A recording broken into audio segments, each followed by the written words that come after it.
और इसी के साथ वो सारे मुस्लिम देशों के बीच इजराइल अकेला यहूदी देश बन गया। अरब देशों को ये मंजूर नहीं था कि अरब मुस्लिम्स को उनकी जमीन से निकाल के यहूदी लोगों ने वहाँ पर अपना एक देश बना लिया। यहाँ अरब लोग अपने आत्मसम्मान के लिए लड़ रहे थे, तो वहीं यहूदी लोग अपने अस्तित्व के लिए। इन सारी घटनाओं की वजह से इजराइल जो था वो बैकफुट पर चला गया। मतलब इस वॉर के पहले जो भी एरिया पैलेस्टाइन के पास था वो अब उसके पास नहीं बचा। लेकिन 1956 में एक ऐसी घटना होती है जिसकी वजह से इजराइल को फिर एक बार वॉर में उतरना पड़ता है।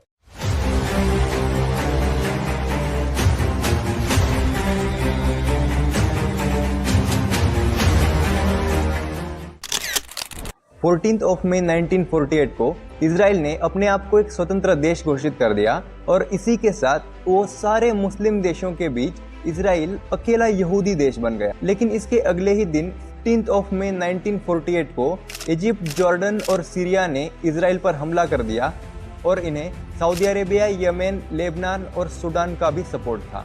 तो इसी के साथ इन अरब देशों की आर्मी ने इजराइल को चारों तरफ से घेर लिया था और शुरू हो गया फर्स्ट अरब Israeli war. Israel versus middle east की इस सीरीज के पहले एपिसोड में हमने ज्यूज की हिस्ट्री और इजराइल देश बनने तक का जो इतिहास है वो देखा था। अगर आपने वो वीडियो नहीं देखा तो पहले वो देखिए और फिर इस वीडियो को कंटिन्यू कीजिए। साउथ एशिया के वेस्ट में इजिप्ट को छोड़ के अफ्रीका कॉन्टिनेंट के ईस्ट में और जो यूरोप और एशिया का बॉर्डर है उसके साउथ में और अरेबियन सी के नॉर्थ में जो रीजन आता है उसे कहते हैं मिडल ईस्ट। और मिडल ईस्ट में ये कंट्रीज आती हैं। इजराइल के पास अपनी कोई आर्मी, नेवी या फिर एयरफोर्स नहीं थी। उनके पास बस कुछ सुरक्षा संगठन थे, लेकिन वो भी अरब आर्मी के आगे कमजोर पड़ रहे थे।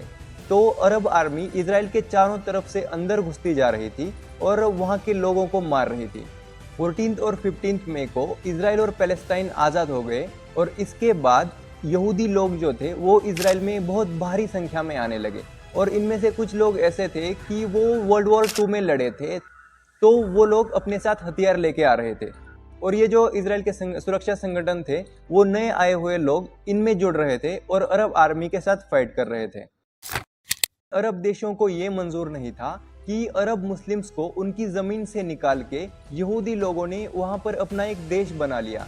इसलिए इन अरब देशों ने इजराइल को मिटाने का निश्चय किया था और अगर यहूदी लोग ये लड़ाई हार जाते तो दुनिया में कहीं भी उनको रहने की जगह नहीं मिलती और उनका विनाश तय था।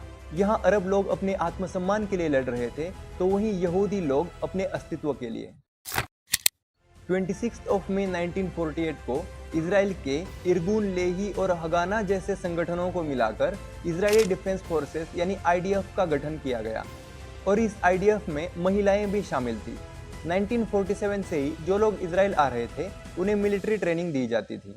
चेकोस्लोवाकिया और अन्य कुछ यूरोपीय देशों से बॉम्ब्स, टैंक्स और मशीन गन्स जैसे हथियार स्मगल करके इजराइल लाए जा रहे थे।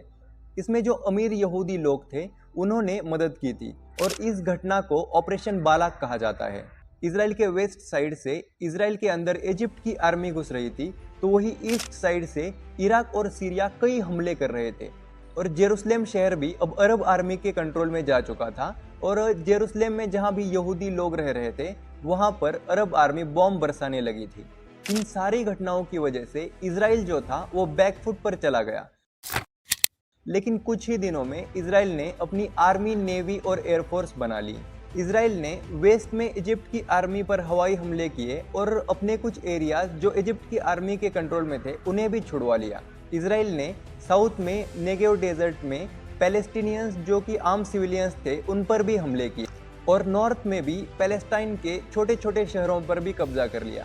इजरायली फोर्सेस ने नॉर्थ में अरब आर्मी को अपने जवाबी हमलों में लेबनान तक पीछे कर दिया।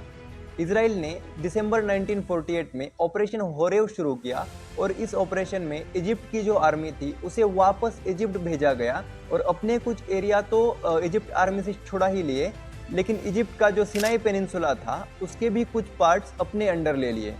पेनिनसुला एक ज़मीन का ऐसा टुकड़ा होता है जो कि ज़्यादातर पानी से घिरा हुआ हो, जैसे कि Arabian peninsula, horn of Africa या फिर कोरियन पेनिनसुला। अब कोरियन पेनिनसुला जो है वो तीनों तरफ से पानी से घिरा हुआ है, तो ऐसे ज़मीन के एरियाज को पेनिनसुला कहा जाता है। और ये जो सिनाई पेनिनसुला था जो इजराइल ने इजिप्ट की आर्मी से जीता था, वो भी कुछ महीनों बाद इजिप्ट को वापस दिया जाता है। आगे इजराइल ने नेगेव डेजर्ट में जॉर्डन की सेना को हरा दिया और वहां से जॉर्डन को भी वापस भेज दिया और वहां पर इजराइल का झंडा फहराया गया और इसी बात को फर्स्ट अरब इजराइल वॉर का अंत माना जाता है।